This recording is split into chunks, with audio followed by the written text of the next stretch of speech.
আসসালামু আলাইকুম। জানিয়ে দেব এই মুহূর্তে হাতে পাওয়া সর্বশেষ ভয়ঙ্কর কিছু আন্তর্জাতিক আপডেট বাংলা সংবাদ। শুরুতেই থাকছে সংবাদ শিরোনাম। শুরুতেই জানিয়ে দিব 12 দিনের যুদ্ধে ইরান ইসরায়েল যুক্তরাষ্ট্রের কি ক্ষতি হলো। জানিয়ে দেব মুসলিমদের বাংলাদেশে ফেরত পাঠাচ্ছে ভারত। এরপর রয়েছে ইরানের পারমাণবিক কর্মসূচি কেন গুরুত্বপূর্ণ। সর্বশেষ থাকছে এখনো আতঙ্ক থামেনি ইসরায়েলে। এখন শুনছিলেন সংবাদ শিরোনাম, এবার বিস্তারিত।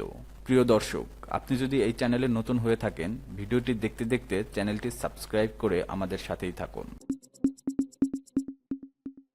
12 দিনের যুদ্ধে ইরান ইসরায়েল ও যুক্তরাষ্ট্রের কী ক্ষতি হলো। সাবেক ব্রিটিশ প্রধানমন্ত্রী নেভিল চেম্বারলিন একদা বলেছিলেন, যুদ্ধে যে পক্ষই নিজেকে বিজয়ী দাবি করুক না কেন, প্রকৃতপক্ষে কেউই বিজয়ী না, সব পক্ষই পরাজিত। তার উক্তি অনুযায়ী বলা যায় ইরান ও ইসরায়েল উভয়ই এই যুদ্ধে পরাজিত হয়েছে। বাস্তবতাও বলছে দুদেশের অনেক সম্পদের ক্ষতি হয়েছে। এই যুদ্ধকে সর্বপ্রথম 12 দিনের যুদ্ধ হিসেবে অভিহিত করেছেন মার্কিন প্রেসিডেন্ট ডোনাল্ড ট্রাম্প। প্রতিটি যুদ্ধেরই সাধারণত একটি নাম দেওয়া যায়। এই যুদ্ধের নামটি দিলেন স্বয়ং ট্রাম্প। তিনি যুদ্ধবিরতির ঘোষণা করলেন। এর মাধ্যমে মূলত যুদ্ধ থামানোর ক্রেডিট বা কৃতিত্ব নিলেন ট্রাম্প। মাত্র 12 দিনের ভয়াবহ এই সংঘাতে ইরান ও ইসরায়েলের বিভিন্ন শহরে বহু স্থাপনা ও সম্পদ নষ্ট হয়েছে। স্বজন হারিয়েছে অনেক ইরানি ও ইসরায়েল নাগরিক। তেল আবিবের হামলায় যেমন তেহরানের 2 মাসের শিশুর জীবন গেছে, তেমনি ইরানের মিসাইলের ভয়ে হার্ট অ্যাটাকেও 51 বছর বয়সে এক ইসরায়েলি নারী মারা গেছেন। গত 13 জুন ইরানের অপারেশন রাইজিং লায়ন পরিচালনা করে ইসরায়েল। লক্ষ্য ছিল ইরানের পারমাণবিক কেন্দ্রগুলো ধ্বংস করা। ইসরায়েল চায় না ইরান পারমাণবিক অস্ত্র তৈরি করুক। দেশটির দাবি, ইরান পারমাণবিক শক্তিধর হলে সেটা বিশ্বের জন্য হুমকি। ইসরায়েলের প্রথম ধাপের হামলায় ইরানের সশস্ত্র বাহিনীর চিফ অব স্টাফ সেনাপ্রধান মোহাম্মদ বাঘেরি, ইসলামিক বিপ্লবী গার্ড বাহিনীর আইআরজিসির প্রধান কমান্ডার জেনারেল হোসেন সালামি সহ অনেক শীর্ষস্থানীয় ব্যক্তি নিহত হন। ইসরায়েলের হামলার জবাবে পাল্টা হামলা চালায় ইরান। 14-15 জুন তেল আবিব, হাইফা ও বাত আয়ামে হামলা করে ইরান। এভাবে পাল্টা হামলায় চলতেই থাকে। দুই দেশের নিহতের সংখ্যাও বাড়তে থাকে। ইরানের কারাগার, আবাসিক ভবন সহ অনেক জায়গা হামলা করে ইসরায়েল।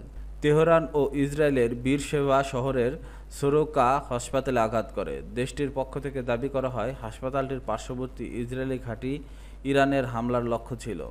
এক পর্যায়ে যুদ্ধে জড়ায় যুক্তরাষ্ট্র। 21 জুন শক্তিশালী B-2 যুদ্ধবিমান ব্যবহার করে ইরানের অপারেশন মিডনাইট হামার চালায় দেশটি। ইরানের নাতাঞ্জ, ইস্পাহান ও ফোর্দো পারমাণবিক স্থাপনায় হামলা করে যুক্তরাষ্ট্র।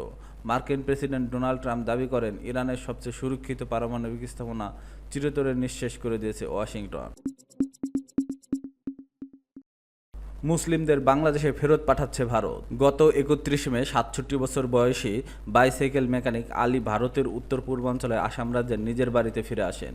এর আগে তিনি বাংলাদেশের 4 দিন আটকা পড়েছিলেন। দেশটির সম্পর্কে যা তিনি জন্ম থেকে শুধু গালাগালের অংশ হিসেবে শুনেছেন। গত 23 মে আসামের মরিগাঁও জেলার কুয়াদল গ্রামের ভাড়া বাসা থেকে আলীকে পুলিশ তাকে তুলে নিয়ে যায়। তখন বিদেশি নাগরিকদের বিরুদ্ধে ভারত সরকারের অভিযান চাচ্ছিল। চা উৎপাদনকারী অঞ্চল আসামের 100 বছরের বেশি সময় ধরে বাংলা ভাষাভাষী মানুষের আগমন ও বসবাস নিয়ে আদিবাসীদের সঙ্গে উত্তেজনা তৈরি হয়েছে। 2016 সালে ভারতের রাজনৈতিক দল বিজেপি আসামের রাজ্য ক্ষমতায় আসে। এরপর থেকে এই উত্তেজনা বেড়েছে। আসামের 3.1 কোটি মানুষের মধ্যে 1/3 বেশি মুসলিম, যা ভারতের অন্য যে কোনো রাজ্যের তুলনায় বেশি। মুখ্যমন্ত্রী হিমন্ত বিশ্ব শর্মা জানিয়েছে, মে মাস থেকে 300-র বেশি মুসলিমকে বাংলাদেশে ফেরত পাঠানো হয়েছে। তিনি বলেন, এই প্রক্রিয়া আরও জোরদার করা হবে। আমাদের রাজ্য রক্ষায় আরও সক্রিয় হতে হবে।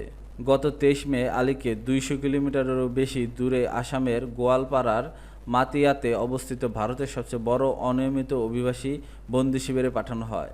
আর 27 মে ভোরে ভারতীয় সীমান্তরক্ষী বাহিনী বিএসএফ তাকে এবং আরও 13 জনকে বাংলাদেশ সীমান্তে নিয়ে যায়।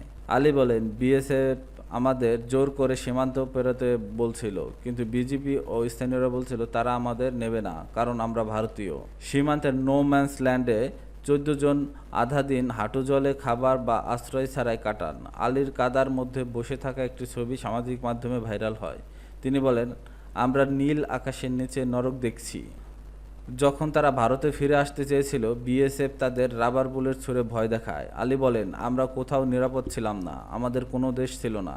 50 বছর বয়সী রহিমা বেগম বলেন, আমি যখন বাংলাদেশের দিকে দৌড় দিয়েছিলাম তখন বিজিবি আমাকে পেটায়। বাংলাদেশি সাংবাদিক যতীন্দ্রনাথ দাস বলেছেন, বিএসএফ ভারতীয় নাগরিকদের উপর রাবার বুলেট ছুটতে তা আমি নিজে দেখেছি। তবে বিএসএফ এক বিবৃতিতে এসব অস্বীকার করে বলেছে, তারা কেবল অবৈধ বাংলাদেশের প্রবেশ ঠেকাতে কাজ করছে। ইরানের পারমাণবিক কর্মসূচি কেন গুরুত্বপূর্ণ? বহু বছর ধরেই ইরানের পারমাণবিক কর্মসূচি আন্তর্জাতিক রাজনীতিতে বিতর্কের কেন্দ্রবিন্দুতে রয়েছে। পশ্চিমা বিশ্বের চোখে এটি একটি সম্ভাব্য অস্ত্রায়নের হুমকি, কিন্তু ইরানের চোখে এটি একান্তই পরিচয়, মর্যাদা ও সার্বভৌমত্বের প্রতীক। প্রায়শই প্রশ্ন ওঠে, তেলের ভাণ্ডার সমৃদ্ধ একটি দেশ কেন পারমাণবিক কর্মসূচিতে এতটা মরিয়া? উত্তরে লুকিয়ে আছে ইরানের ইতিহাস, আত্মমর্যাদা, অনুভব, বহির্বিশ্বের সঙ্গে তার দ্বন্দ্বময় সম্পর্কের ভেতর। এটি শুধু জ্বালানির উৎস নয়, বরং এক গভীর ঐতিহাসিক আঘাতের প্রেক্ষাপটে গড়ে ওঠা আত্মপরিচয়ের প্রতীক। The guardian.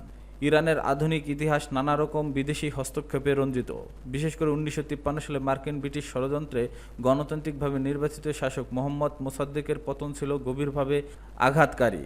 তিনি ইরানের তেল সম্পদ জাতীয়করণের চেষ্টা করেছিলেন, যা পশ্চিমা শক্তির কাছে অগ্রহণযোগ্য ছিল।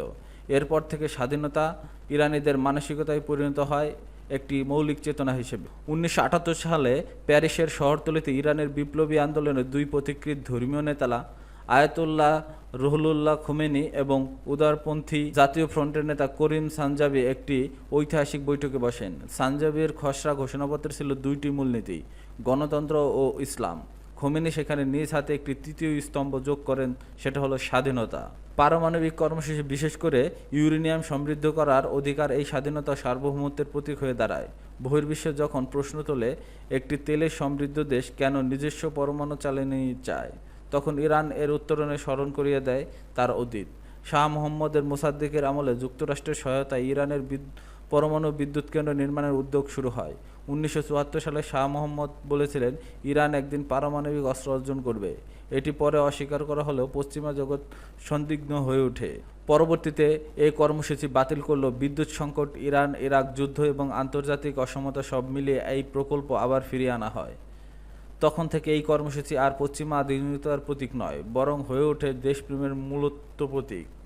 2015 সালে ওবামা প্রশাসনের অধীনে জেসিপিওএ চুক্তি স্বাক্ষর করে যুক্তরাষ্ট্র ইরান, যার মাধ্যমে ইরানকে সীমিত মাত্রায় ইউরেনিয়াম সমৃদ্ধের অনুমতি দেওয়া। এখনও আতঙ্ক থামেনি ইসরায়েলে। যুদ্ধ থেমেছে, তেল আবিবের রামাত আবিবের ধ্বংস হওয়া ঘরবাড়িতে ফিরতে শুরু করেছে বাসিন্দারা। খুঁজে ফিরছেন টুকরো স্মৃতি, ছবি, বই কিংবা আস্ত সোফা। ধ্বংসাবশেষ সরাতে ব্যস্ত উদ্ধার কর্মীরা। তবে যুদ্ধ থামলেও সবার চোখ মুখে ভয় রেখা স্পষ্ট। বাতাসে গুনগুন করছে একটাই প্রশ্ন, আদৌ থামবে তো এই যুদ্ধ? The guardian, Reuters. ইরানি ক্ষেপণাস্ত্র হামলায় তছনছ হয়ে গেছে তেল আবিবের শহর রামাত আবিব। ধ্বংসস্তূপ সরানোর কাজ চলছে এখনও। মনে হচ্ছে এই দিনটা যেন শেষ হচ্ছে না, একটানা চলছেই, বলছিলেন তেল আবিবের একটি বিনোদন সংস্থার প্রধান অর্থ কর্মকর্তা লিয়াত। তিনি আরও বলছিলেন, আমরা স্বাভাবিক জীবনে ফিরতে চাই, আমরা আনন্দ করতে চাই। বাসিন্দা ইলানা বেন আরি বলেছেন, প্রথম মুহূর্তে তো বোঝা যায়নি কি হয়েছে, বড় ধাক্কাটা পরে আসে। আমরা ভেবেছিলাম আর কখনো আমাদের বাড়িতে ফিরতে পারবো না। রোববার ইরানের ছোড়া ক্ষেপণাস্ত্র ইসরায়েলের 10টি স্থানে আঘাত হানে, যার মধ্যে রামাত আবিব অন্যতম। এটি ছিল এ পর্যন্ত ইরানের সবচেয়ে তীব্র হামলা। এতে 23 জন আহত হন। এর আগে শনিবার ভোরে যুক্তরাষ্ট্র ইরানের 3টি পারমাণবিক স্থাপনায় হামলা চালায় এবং দাবি করে এতে পরমাণু সক্ষমতা ধ্বংস হয়ে গেছে। ইসরায়েলি প্রধানমন্ত্রী বেঞ্জামিন নেতানিয়াহু সেদিন রাতে বলেছে, আমরা লক্ষ্য অর্জন না করা পর্যন্ত থামব না। আবার এই অভিযান দীর্ঘ করে যুদ্ধ পরিণত করতেও চাই না।